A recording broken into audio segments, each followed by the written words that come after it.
تاسو ته بیا پته وه چېرې دې زموږ دې ډزو کې دا زلمی مو لګېدو هغه نه روکو نه شو ډزې کولې د اجړاګانو په وجه باندې ځوان زلمی هلک پکې لګېدلی دی په هغه باندې موږ ډېر افسوسناک یو. अचानक मौत से पनाह मांगनी चाहिए लेकिन मौत तो आती ही अचानक है. दूसरा मुलजिम जब उसको ये पता चला कि मकतूल को भी उसी अस्पताल में लाया गया है जहाँ पे वो मौजूद है तो वहाँ से भाग निकलने में कामयाब हुआ. आपस में किसी इवेंट पे उनका झगड़ा हुआ था. دا سرجي د اجړاګانو د وجې دا جنگ شروع شوی دی. زما د تره زوی هلته اجړاګانو کې جنگ کړی و. دا هلکان موږ پسې هسپتال ته راغو په نرسم گزارو کو په میم گزارو کو. دا کم اجړا باندې دی لکه لانجه شوی وه دی پروګرام نه اوچتولو آیه دوران کې اختر سر زموږ مسله ډزې وشو. पुलिस खुदा हुई चेहरा दे वादे के चलते जड़ागान रागलू दी पजोर बोतल. बिस्मिल्लाहिर्रहमानिर्रहीम. आज डिजिटल के प्रोग्राम जुर्म दास्तान से मैं हूं एहसन अवान.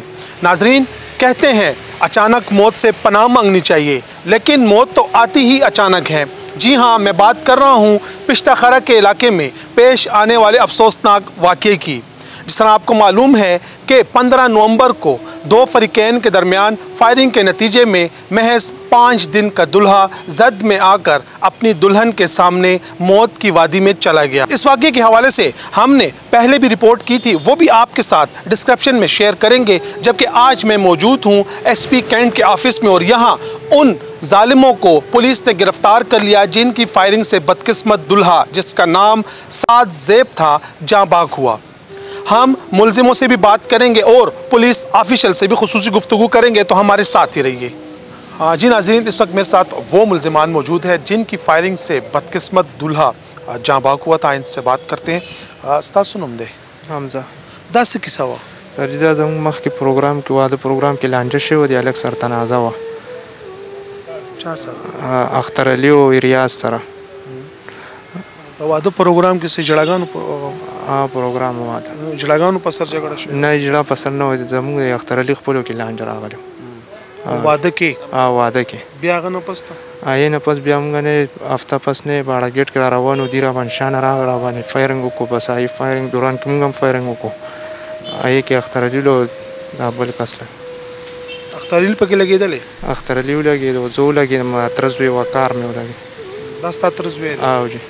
او تاسو ته بیا پته وه چېرې دې زموږ دې ډزو کې دا زلمی مو لګېدو؟ نه سر جي دا موږ ته پته نه وه. کله راته پته ولګېده؟ دا سر جي په دویمه ورځ. په دویمه ورځ؟ نو هغه خو د 5 ورځو زلمی و، لکه اوس اوسې تازه واده شوی و، نو ډېر ظلمونه شو. بلکل سر جي موږ پرې خفه یو. او تم لګېدلی وې؟ او جي زه سر جي په لاس لګېدلی. زه اختر علي نه لګېدلی یم. اختر علي ستا ملګری دی؟ نه جي خلاف دی. او دا لکه پولیس خو دا هم وایي چېرې دې واده کې چېرته جړاګان راغلي دوی په زوره بوتلل. نه سر جي د اختر علي سره زموږ مسله وه. د جړاګانو څه خبره وه؟ پروګرام کې سر جي دا لانجه شوې وه د مو د اختر علي. لکه پروګرام کې جګړه شوې وه؟ او جي. نو دا لکه تاسو دوه ګروپه وایي که نه؟ نو مین بازار کې هم ډزې کولې؟ مین بازار کې زموږ لانجه یو بل باندې ډایرکټ ډزې وې؟ ډزې شوې. نو یارېدې نه یې لکه چې خپله به ولګو خپله خو ولګېدې دا نور لارې لاروي به ولګي؟ سر جي بس هغه دوران کې اختر علي په موږ باندې فایرنګ وکړو. موږ د خپلې یارې په هغه ډز کړی دی. لکه تاسو روان وي هغه؟ او جي. او ته په کوم ځای لګېدلی؟ سر جي په لاس لګېدلی. او پولیس بیا لکه ته هسپتال ته هم تللی، هسپتال نه غیب شوی وي؟ نه جي زه هسپتال ته ما خپله ځان ورکړی د تره زوی مې. دا ستا تره زوی دی؟ ستاسو نوم دی؟ زما وقار جي. دا لکه ته وې هغه ټایم ډزو ټایم کې؟ او جي او جي. داس لکه څنګه څه خبره وه؟ دي دغه ټایم کې چې په ده باندې فایرنګ وشو، ما دا یو هلک ونیو ریاض، ما ورته ویل میل نه دی ډز مه کوه. دې دوران کې هغه زه مو ویشتم، زه یې وویشتم. بس زه خو ترې ما نه خلاص شو، بیا هم ورپسې ما منډه واله نیوه مې میل ډز مه کوه. بس هغه دوران کې هغې ډزې مزې کړي دي. دی اختر علي سره لاندې وتی و ډزې یې کولې، او اختر علي به چې ډزې وکړي نو دې دوران کې نه یې دی هم ترې ولګېدو او نور اخوا دېخوا کسان هم ترې لګېدلي، دا بهرني کسان هم ترې ولګېده. جي وقاره دا ووایه دا جګړه چې کومه وه دا په لکه پروګرام کې شوې وه هغې کې جړاګانو؟ دا سر جي د اجړاګانو د وجې دا جنگ شروع شوی دی. زما د تره زوی هلته اجړاګانو کې جنگ کړی و 3 ورځې مخکې. په 3مه ورځ باندې نه په روډ موږ راخوشي وو، د اختر علي او ریاض دی پرې راله او ډایرکټ فایرنګ په حمزه او په ما چالو کو. ما ریاض ونیو، ریاض ته میل ډز مه کوه، هغه زه م وویشتم زه مو ویشتمه بیا ما ریاض رانیو میل چې ډز مه کوه ډز ضرورت نشته یې دی کې خو هغه خپل دغه نه رکو نه شو ډزې کولې د اجړاګانو په وجه باندې او بل دا چې اختر علي او حمزه خپلو کې مخامخ شو ډزې کولې نو اختر علي نه ډزې ډېرې زیاتې وشوې هغې کې نور خلک هم لګېدلي بارنی هلک هم پکې لګېدلی ځوان زلمی هلک پکې لګېدلی دی په هغه باندې موږ ډېر افسوسناکه یو ډېر پې خفه یو او ټوله معاشره د اجړاګانو نه خرابه ده ټول ځوانان یې خراب کړي دي لکه تاسو په دې اجړاګانو مو څومره پیسې خرچ کړي دنیا د خدای پې خرچ کړي دي سرجي خپل رزق نه ګټي او اجړاګانو لی وړي ټوله معاشره د اجړاګانو نه خرابه ده چې دا کم اجړا باندې دی لکه لانجه شوې وه دی پروګرام نه اوچتولو دا پروګرام کې پته نه د اوچتولو په دې زه نه یم خبر سرجي خو اجړا نه مسله جوړه شوې ده سرجي نو بس ګوره تم زخمی شوې دا تره زوی هم زخمی شو هغه ځوان زلمی پکې مړ شو د هغه واده شوی 15 ورځې پهله اجړاګان خو ملتې دي تاسو پکې لاړئ دا اوس ته به جیل ته لاړ شئ او بل چې کوم ځوان و هغه لاړو قبر ته لاړو د مور پلار یو زوی و په دې باندې موږ ډېر افسوس کوو ډېر پې خفه یو جي هغه ټایم خبر شوی وی چې دا ځوان هغه ټایم سره خو نو خبر خو په دویمه ورځ خبر شو جي خو ډېر زیات پې افسوسناک یو ډېر زیات پې خفه یو جي ظلم خو شوی ظلم شوی ډېر ظلم شوی جي او دې اجړا سره لکه ستاسو کله نه تعلقات دي دا د زما ترزوي ور سره تعلقات پي سرجي زه اجړاګانو پسې نه ګرځم په دې ورځ زه د سره ومه نو دا اتفاقا ور سره زه دې مسله کې راغم او دا کم اجړا دی څه نوم یې دی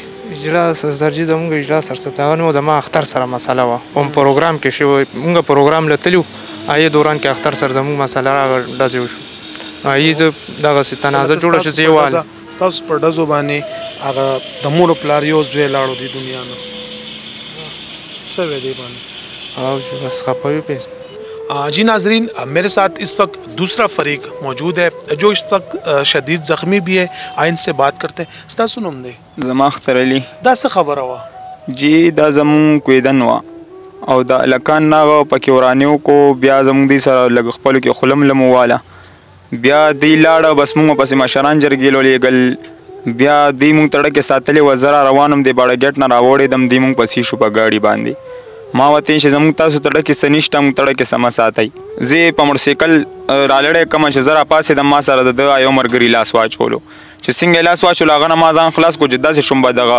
حمزه هلک زه په دا سینه باندې وویشتم بس هغه ټایم زه راپرېوتم ما چغې کې مې زه وویشتم زما دې ملګرو رامنډه کړه زه په ګاډي باندې کېنولم چې څنګه روان کړم دوی موږ باندې شاته نه بیا فایرنګ وکړو دا هلکان موږ پسې هسپتال ته راغه په نرسنګ ګزار وکړو په میم ګزار وکړو په بیډ کې به ما راباندې کړه اب پروګرامر سې خرابول بس په دغه خبره باندې لکه زمونږ هغې ملزمانو سره هم خبرې شوې جی جی جی هغه وایي چې زمونږ د اجړاګانو په سر جګړه شوې صحیح دی جی نه جی بس دا د دا مطلب و چې دا پروګرام دا غوبل لوران شي که نه هغه ټایم اجړاګانو پروګرام کې او جی ماحول لکه ټول میلمانه هم ناستو ټول خلک ناستو او بس دې راپاسېدو موږ سره ویډیو هم شته هر څه شته او د ډزو کو هغه ټولو میلمانو زموږ میلمانه چې څومره ټولو منډه کا چې لکه تاسو دواړه فریقین خپلو کې ډزې کولې دا زلمی پکې ولګېدو 15 ورځو جی تاسو ته بیا پته وه موږ سره لاس کې تمانچه نه وه جی او جی هغوی به موږ ډزې کړي لکه پولیس وایي چې دوه فریقینو خپلو کې ډزې کولې دي کې دا زلمی لګېدلې جی جی نو هغه ټایم درته پته ولګېده چې زلمی مړ دی که نه جی زه چې څه ټایم ولګېدم که نه قسم دی که ما ته د یو شي پته هم لګېده زه صرف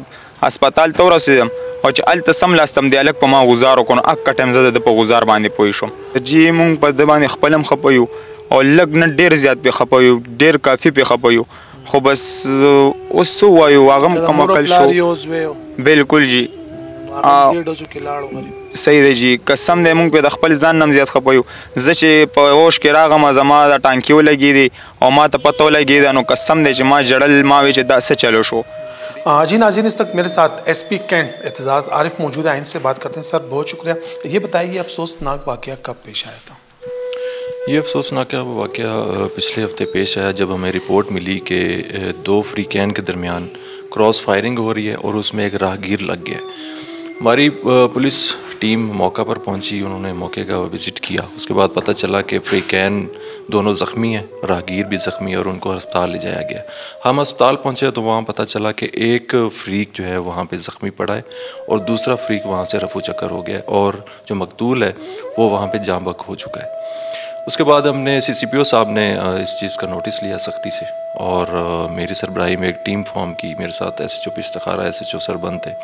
हमने FIR दर्ज की और अपनी तफ्तीश का आगाज़ किया। तो इसमें हमारे पास एक मुलजिम था जो ऑलरेडी ज़ख्मी था और दूसरा मुलजिम जब उसको ये पता चला कि मकतूल को भी उसी हस्पताल में लाया गया है जहाँ पे वो मौजूद है, तो वहाँ से भाग निकलने में कामयाब हुआ। लेकिन चूँकि ये फ्रीकैन एक दूसरे को पहले से जानते थे और इनका पहले भी कोई ज़ाती अनात थी, कोई इनका झगड़ा ऑलरेडी भी चल रहा था। इस वाक़े से कोई हफ़्ता पहले भी इनका आपस में झगड़ा हुआ था और ये जो झगड़ा हो रहा था, ये जो फायरिंग हो रही थी, ये भी उसी झगड़े की एक कड़ी थी। तो ये एक दूसरे को जानते थे। तो हमारे पास एक मुलजिम जो ख़ुद भी ज़ख्मी था वो मौजूद था। जब हमने उससे तफ्तीश की, उससे इंटरोगेशन की, तो हम दूसरे मुलजिम तक पहुंचने में भी कामयाब हो गए। और जब हमने दूसरे मुलजिम को भी पकड़ लिया तो उन्होंने बताया कि उनका कोई हफ़्ता पहले झगड़ा हुआ था और झगड़े का इशू भी कोई इतना बड़ा नहीं था। वो आपस में किसी पार्टी के आपस में किसी इवेंट पे उनका झगड़ा हुआ था और इतना कोई बड़ा इशू नहीं था। लेकिन वो यहाँ पे आके वो एक दूसरे की धाक में बैठे हुए थे। एक पार्टी दूसरे का वेट कर रही थी। जब वो पार्टी वहाँ पे आई, वो फ्रीक वहाँ पे आया, तो उन्होंने एक दूसरे पर फायरिंग कर दी। ये जो राहगीर जो जहाँ बहक हुआ है, ये बदकिस्मती से वहाँ से अपनी फैमिली के साथ वहाँ पे गाड़ी में जा रहा था, तो इसको एक फायर वहाँ से, इनकी फायरिंग से, एक मुलज़िम की फायरिंग से ये लग गया और ज़ख्मों की ताब न लाते हुए यहाँ अस्पताल में जाके जाम बहक हो गया। सर, अब तक जो तफ्तीश हुई है वो कहाँ तक पहुँची? तफ्तीश में मुलज़िमों ने क्या बताया? कहीं ख्वाजा सराओं पर ये झगड़ा हुआ था? जी बिल्कुल, अब तक ये केस तकरीबन ट्रेस है। तफ्तीश भी मुकम्मल हो चुकी है। हमारे पास सारे मुलज़मान मौजूद हैं। इनसे जो असला है जिससे फायरिंग की गई थी वो भी हमने बरामद कर लिया है। तो इनके अब चलान भी हमने कर दिया है। अभी एक मुलजिम जो है ना वो गिरफ़्तार होना बाकी है, उस तक भी हम इंशाल्लाह बहुत जल्द पहुंच जाएंगे। इनका जो झगड़ा था, बिल्कुल आपकी बात ठीक है, इनका झगड़ा किसी ख्वाजा सरा का कोई इवेंट था, वहाँ पे इनकी आपस में कोई चपकलिश हुई, आपस में मुँह मारी हुई, तो वहाँ से झगड़ा ये स्टार्ट हुआ, जो कि होते होते इस वाक़े तक पहुँच चुका। मुलज़िमान जो है उनका कोई माजी का रिकॉर्ड है? पहले कहीं पकड़े गए किसी जराइम में? कोई आइस एडेक, नशा वगैरह कुछ और करते हैं? नहीं जी, इनका कोई ऐसा हमने इनका क्रिमिनल रिकॉर्ड चेक किया, कोई इनका कोई पास्ट रिकॉर्ड नहीं है। लेकिन यही है कि लोफर लफंगे हैं और इस तरह के इवेंट्स पे ये जाते हैं और एक दूसरे से झगड़ा करते हैं और फायरिंग करते हैं। बस यही इनका एक माजी है। इंतहाई अफसोसनाक वाक़या इसलिए कहेंगे कि जो मकतूल था बेचारा दूल्हा 5 दिन कबल उसकी शादी हुई थी और वालिदैन का इकलौता बेटा था। क्या कहेंगे? जी बिल्कुल, ये वाकई अफसोसनाक है। इस वाक़े से तकरीबन 5 दिन पहले उसकी शादी हुई और 5 दिन बाद वो गोली लगी और उसका किसी से कोई दुश्मनी नहीं थी, ना किसी से कोई ऐसा झगड़ा था, और वो बस उसकी अल्लाह की तरफ से ये एक वाक़या हुआ जिसकी जितनी मज़म्मत की जाए कम है। और जो फ्रीकैन जो फायरिंग कर रहे थे और जो और लोग भी जो इसमें फायरिंग करते हैं छोटी छोटी बात पे, छोटे छोटे झगड़े पे, उनके ख़िलाफ़ भी हम जो लोग जो है ना वो क्रैक डाउन कर रहे हैं कि आया उसकी वजह से किसी मासूम की जान ना चली जाए। क्या कहेंगे, ख्वाजा सरा हमारे माशरे के लिए दर्दसर नहीं बन रहे? क्योंकि इन्हीं की वजह से ना सिर्फ लड़ाई झगड़े हो रहे हैं बल्कि ख्वाजा सरा ख़ुद भी छोटी सी किसी तनाज़े पे थानों का घेराव करते हैं, रोड बंद कर देते हैं, फिर उल्टा कहते हैं कि हमें धमकियाँ मिल रही हैं। तो इस हवाले से नहीं, ख्वाजा सरा जो हैं वो असल मसला नहीं है। ख्वाजा सरा तो ख़ुद एक जो है वो मार्जिनलाइज्ड कम्युनिटी है सोसाइटी की, जिनको हम अपने उनके राइट्स नहीं देते, उनका ख्याल नहीं रखते। वो पुलिस के पास जाते हैं या किसी भी महकमे में जाते हैं तो उनकी मुकम्मल दादरसी नहीं होती, तो उसकी वजह से फिर उनको ऐसे पेशे की तरफ, ऐसे कामों की तरफ जाना पड़ता है जो कि सोसाइटी में उस तरह से एक्सेप्टेबल नहीं है जिस तरह वो होने चाहिए।